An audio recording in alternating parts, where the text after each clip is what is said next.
Hi guys, isi-share ko nga pala sa inyo ang isa kong napakagandang talent. Yun ay ang paggawa ng yelo. Yes guys, isang magandang talent ang paggawa ng yelo. Dahil kung wala at hindi ka marunong gumawa ng yelo, nako guys, mamumulubi ka sa kakabili sa labas ng yelo, 5 piso rin naman yun, di ba? Nakita ko kasing wala ng yelo yung ref namin. Kaya naman nagpresinta na ako, nagkusa na ako, nag-initiative na ako na gumawa ng yelo dahil wala namang gagawa. Dahil busy mga tao dito. Ako lang naman ang hindi masyadong busy kaya ako na lang, sarili ko na lang ang nagpresinta sa paggawa ng yelo. Total naman, matako naman ako sa malamig na tubig. Alam nyo ba guys, may kwento dito sa likod ng paggagawa ko ng yelo kung bakit naging mahusay ako sa paggawa ng yelo talaga.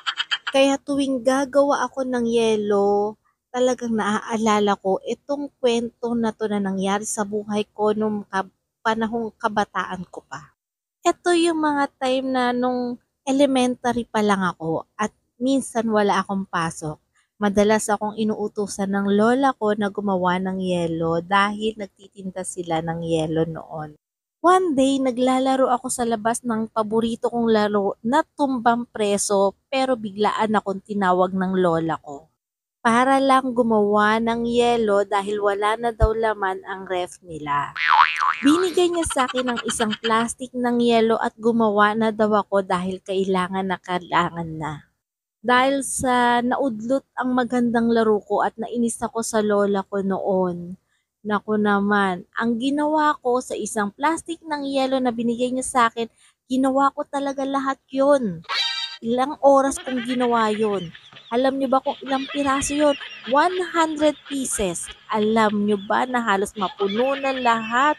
Lahat ng mga nasa kusina ay tinanggal ko. Kaldero, mga pinggan, para lang magkasya yung ginawa kong yelo para kay Lola.